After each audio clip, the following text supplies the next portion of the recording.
is a new way I discovered at a Julie Flanery seminar to teach backing in, pivoting, close arounds, all kinds of good things. It's not in my book because I didn't know about it then, but it really does work, and one of the big things is to eliminate any mistakes the dogs might make. Now, Weeby has already been doing this for a couple months, but when he's through, we're going to introduce it to Stella, who's never done it before. So this is what we're going after. And these little gates are actually the metal bookcases that you can buy. And I bought a 4-cube and got 2 nice panels out of it. Now, if you have a big dog or a dog that crashes into and over things, you'll probably want to use an X pen.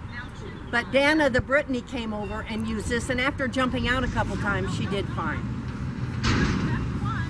So, come here, Weeb. You want to hold your dog when you get in so that as soon as you put them down and they start moving, you're ready. Now, I'm going to start with him backing around.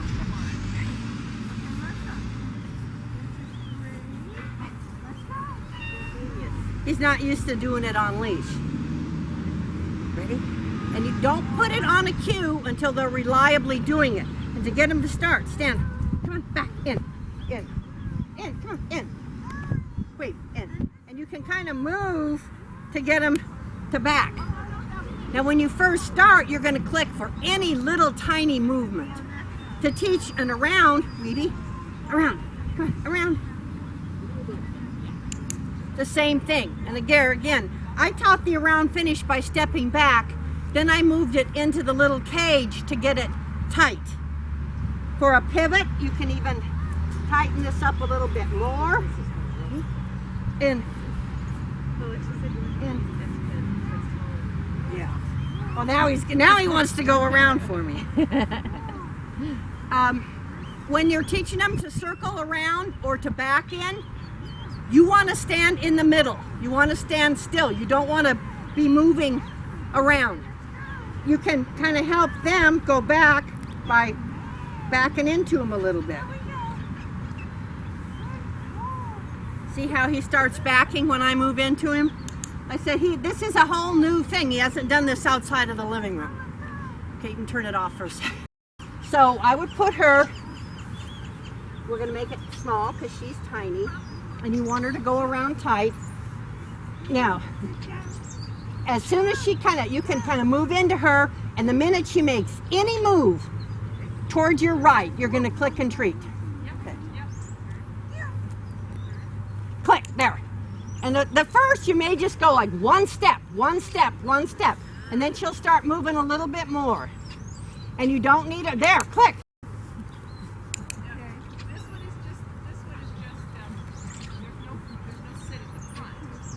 There she goes.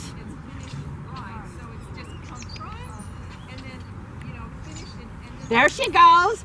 As soon as she starts coming around. And this is probably 4 or 5 times like this will really help get her up and going. But you can see how you can just kind of move into her a little bit to get her going.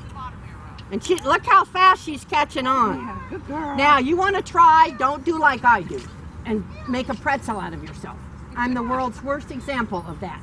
Stand up nice and straight, and then you can kind of turn your shoulder and say, don't do what I do what I say.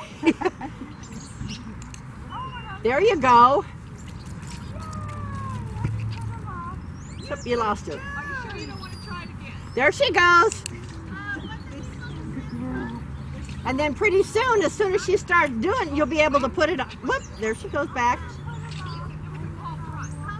There she goes.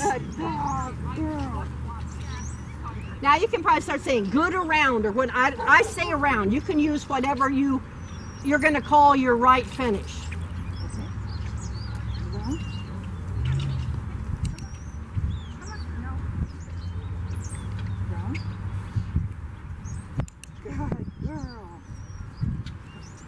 Okay, now we're going to jump forward. You see what you just need to work on. All right, let's bring her on out.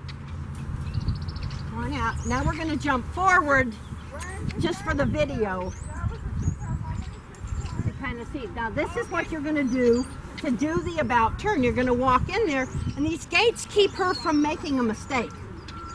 And the minute she starts to come around, you're going to try to treat her when she's about, maybe 2 times during the treat, during the run. So, but, oh, okay, as soon as she's coming around, but now you see how she's coming and she's staying tight? Now, just because she's doing it doesn't mean she knows it and understands it. Okay.